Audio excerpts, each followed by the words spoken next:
মনোনয়ন দাখিলের পথে নির্দল প্রার্থী, সঙ্গী তৃণমূল বিধায়কের বাবা। লোকসভা নির্বাচনে নির্ঘণ্ট ঘোষণা করেছে জাতীয় নির্বাচন কমিশন। দেশের 17তম লোকসভা নির্বাচন অবাধ এবং শান্তিপূর্ণভাবে সম্পন্ন করতে বিশেষ পদক্ষেপ নেওয়া হচ্ছে নির্বাচন কমিশনের তরফে।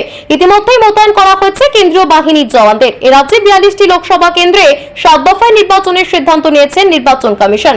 ইতিমধ্যেই ঘোষণা করা হয়েছে সেই তারিখ। ঘোষণা করা হয়েছে কোন তারিখে কত দফায় কোন কোন লোকসভা কেন্দ্রে হবে নির্বাচন।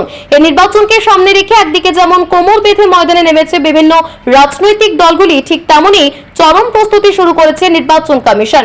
সারা দেশ জুড়ে অবাধ এবং শান্তিপূর্ণ নির্বাচন করতে একাধিক সিদ্ধান্ত নেওয়া হয়েছে নির্বাচন কমিশনের তরফে। আসন্ন লোকসভা নির্বাচনের আগে প্রশাসনের কি ভূমিকা থাকবে তার গাইডলাইন বেঁধে দিয়েছে নির্বাচন কমিশন। গাইডলাইন বেঁধে দেওয়া হয়েছে রাজনৈতিক দল থেকে রাজনৈতিক প্রার্থীদের জন্য। সেই গাইডলাইন মেনেই চলছে প্রচার। তবে নির্বাচনের আগে প্রতিটি রাজনৈতিক দলের প্রার্থীকে জেলা প্রশাসনিক ভবনে করতে হবে মনোনয়ন দাখিল। প্রার্থী হিসেবে মনোনয়ন দাখিল করতে হবে দলীয় প্রার্থীদের। নির্বাচন কমিশনের সেই নির্দেশিকা অনুযায়ী এদিন মনোনয়ন দাখিল করতে বহরমপুরের উদ্দেশ্যে রওনা দিলেন জঙ্গিপুর লোকসভা কেন্দ্রের নির্দল প্রার্থী আসাদুল বিশ্বাস। লোকসভা নির্বাচনে মনোনয়ন পত্র দাখিল করতে দলীয় কর্মী সমর্থকদের নিয়ে বহরমপুরের উদ্দেশ্যে রওনা দেন তিনি। প্রায় 200টি গাড়িতে করে দলীয় কর্মী সমর্থকদের নিয়ে বহরমপুরের উদ্দেশ্যে লোকসভা নির্বাচনের মনোনয়ন পত্র দাখিল করতে রওনা হন জঙ্গিপুরের নির্দল প্রার্থী আসাদুল বিশ্বাস। জঙ্গিপুর লোকসভা কেন্দ্রের নির্দল প্রার্থী আসাদুল বিশ্বাসের সঙ্গে সঙ্গী হতে দেখা যায় সাগরদিঘির বিধায়ক বাইরন বিশ্বাসের বাবা বাবর বিশ্বাসকে। সাগরদিঘি বিধানসভার বিধায়কের বাবা নির্দল প্রার্থীর সমর্থনে মনোনয়ন দাখিল করতে যাওয়ায় রাজনৈতিক মহলে নতুন করে শুরু হয়েছে জোর চর্চা। নির্বাচন কমিশনের নির্দেশিকা অনুযায়ী আগামী মে মাসের 7 তারিখ রয়েছে বেশ কয়েকটি লোকসভা কেন্দ্রের নির্বাচন, যার অন্তর্ভুক্ত রয়েছে মালদা উত্তর, মালদা দক্ষিণ, জঙ্গিপুর এবং মুর্শিদাবাদ লোকসভা কেন্দ্র। নির্বাচনের আগে প্রতিটি রাজনৈতিক দলের প্রার্থীকে দাখিল করতে হবে মনোনয়ন। এই মনোনয়ন দাখিলকে কেন্দ্র করে ইতিমধ্যেই শক্তি প্রদর্শন করতে শুরু করেছে বিভিন্ন রাজনৈতিক দলগুলি। নির্বাচনের আগে হাজার হাজার দলীয় নেতৃত্ব এবং কর্মী সমর্থকদের নিয়ে মনোনয়ন দাখিল করতে যাচ্ছেন প্রার্থীরা। এক প্রকার নির্বাচনকে ঘিরে উৎসবের মেজাজ বিভিন্ন লোকসভা কেন্দ্রে।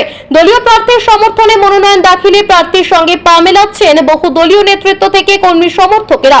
তৃণমূল, বিজেপি কিংবা বাম কংগ্রেস জোট যে কেউ কারোর থেকে পিছিয়ে নেই, সেই ছবি উঠে আসছে লোকসভা নির্বাচনের মনোনয়ন দাখিলে। তবে আসন্ন লোকসভা নির্বাচনে জঙ্গিপুর লোকসভা কেন্দ্রে বিভিন্ন রাজনৈতিক দলের প্রার্থীদের থেকেও যে কোনো অংশে পিছিয়ে নেই নির্দল প্রার্থী, তা বুঝিয়ে দিলেন এদিন। বিভিন্ন রাজনৈতিক দলের প্রার্থীদের সঙ্গে পাল্লা দিয়ে প্রচুর কর্মী সমর্থক এবং প্রায় 200টি গাড়ি ভর্তি কর্মী সমর্থকদের নিয়ে লোকসভার আগে মনোনয়ন দাখিলের উদ্দেশ্যে রওনা দিলেন জঙ্গিপুর লোকসভা কেন্দ্রের নির্দল প্রার্থী। উল্লেখযোগ্য বিষয়, 2021 বিধানসভা নির্বাচনে বাম কংগ্রেস প্রার্থী হয়ে হাড্ডাহাড্ডি লড়াই করে সাগরদিঘি বিধানসভা কেন্দ্রে জিতেছিলেন বাইরন বিশ্বাস। তার এই জয় যথেষ্ট আলোড়ন ফিরেছিল রাজ্য রাজনীতিতে। পরবর্তীতে তৃণমূল কংগ্রেসে যোগদান করেন তিনি। তবে তিনি তৃণমূলে যোগদান করলেও তার পরিবারের সদস্যরাই যে তাকে সমর্থন জানায়নি, সেই ছবি ফুটে উঠল নির্দল প্রার্থীর মনোনয়ন দাখিলে। কারণ নির্দল প্রার্থীর মনোনয়ন দাখিলে শামিল হলেন বিধায়ক বাইরন বিশ্বাসের বাবা বাবর বিশ্বাস। জানিয়ে নতুন করে রাজনৈতিক মহলে শুরু হয়েছে জোর জল্পনা।